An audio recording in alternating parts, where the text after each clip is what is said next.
obviously coming off the game the other day, disappointing result, to come out here to get the job done. Just thoughts on today?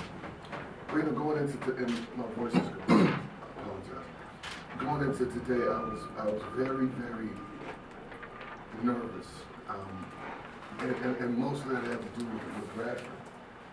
They're a very good team. They're a veteran team. Coach Jones does a terrific job. They're one of these teams that they get what they want offensively. Like they stay with their stuff, they get the shot for who they want, when they want it, and they have good offensive players. And defensively, they're stingy. That's the only word I can think of to describe them. They're stingy. And so, you can sit here, you can preach to these guys, but sinks in that we're playing against a very good team. We're stumbling through. I shouldn't say stumbling through, but as you see, the normal crew from the Hoya is not here because we're in exams, and so these guys are going through that. So I was very nervous, but I like the way we came out, particularly in the second half, and that was started by Aaron, particularly in the second half. That his activity was a benefit, and not just the steals that he got, but the help and the support that he gave his teammates was infectious, and everyone else started to get better.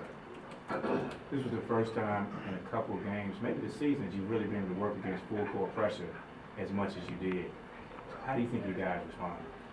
I thought it was okay. I mean, we have to get better at it, obviously, but overall, I don't know how many turnovers we had against them. That's something that they do when they turn people over, when they stay with it. They're one of these teams that you're gonna get pressed and you're gonna get pressure the entire game.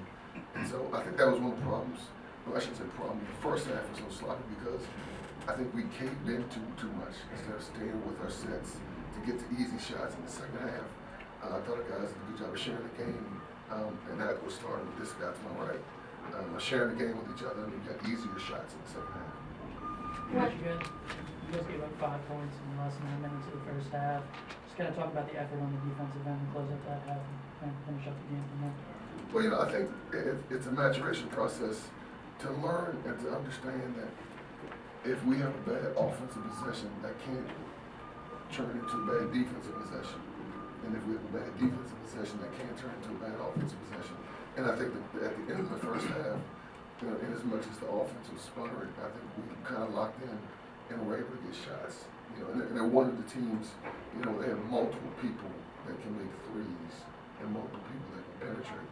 And I just thought our guys were honed in a little bit, starting in the first half, definitely carrying over into the second half. When Josh gets into the early foul trouble, how did Aaron sort of energize you guys early in that first half? I don't know that those two are related, but Josh gets in foul trouble. Actually, I thought BJ gave us some good minutes, as it relates to that. He came in and he was really talking on defense, and I think that's one thing that really trying to get our guys to understand. Open it up and talk on defense. Our defense gets better, and BJ was very loud and early in his communication on defense. But then AB did what AB does, which was come in and give us that energy boost. You guys had a game on Wednesday, so it was a short turnaround with exams and stuff. Did you think coming in you probably would use your bench more, or did it just sort of happen because of the way the game was flowing? I think it just happened. It felt right. It felt right.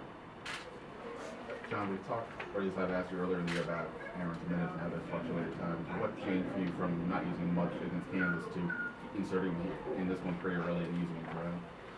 I've told our guys, I just finished telling them just now, the way our team is this year, we can play a lot of different ways. And I thought he would be effective today, so we got him in early. I didn't think he would be effective the other day, so and that's Aaron today. It could be someone else. It could be Jabril tomorrow. It could be someone else the next day. We have different people, depending on the matchups, depending on how we want to play. Everyone just has to be ready to step up when their name was called. And so, and Aaron's name was called today, and he stepped up and started with his effort in defense. Not those crazy breakaway 360 dunks. Questions for Aaron or Jabril? We'll leave it at that. Aaron, how did you feel like coming into today after you hadn't played a lot against Kansas? Just gotta stay ready, like what Coach said. I mean, I really didn't think anything about me not playing on Wednesday. I just gotta stay ready when my hands go. And, you know, what's going through your mind on that 360 dunk where, you know, no one's around you? Yeah, I'd like to know that too. I mean, I just did it. Honestly. Jabril, how did your knee feel? And it seemed like you took some more outside shots today than you had last couple of games. Yeah, my knee feels fine. I think that last game I didn't really feel like I came to play. I had a lot of turnovers last game. I think it's just me being tentative, so I wanted to come out today and be aggressive. I had 3 turnovers today, but I just wanted to be a complete player today, get other people shots and be aggressive in defense.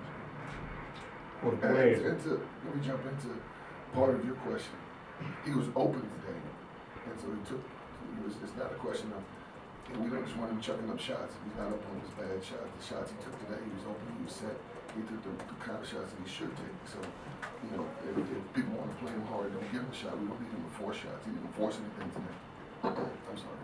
that's right. For the players, talk about your impressions of number 13, Paul White. He was effective from the perimeter and played within the Florida offense.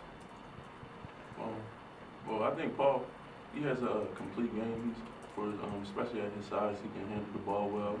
He got a nice touch running around. He got a nice touch shooting with mid-range and running 3. So I think Paul is real essential to the team, and he can do a lot of different things for us. Like when teams go zone, he can work well in the middle, high post, different things like that. So. And add on to that, I just think he was like a real smart player. So. John, in the last game, you said that when Devontae goes up to 3 for 15, you said just missed some shots he normally makes. Today, you think he missed his first 8, finished 1 for 9. What did you see from him today? I think today, the clubhouse was pressing a little bit, which we'll talk about. He doesn't need, we have enough offensive weapons where he doesn't have to press. But we okay. Devontae's going to make some guys shots. We need Devontae to score. He's going to score. Jabril, where did you think when you saw his 360 dunk? I don't know where you were standing at that moment, but.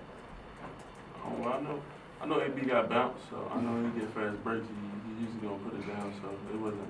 I see that in practice all the time. Right. Anything else? Thank you.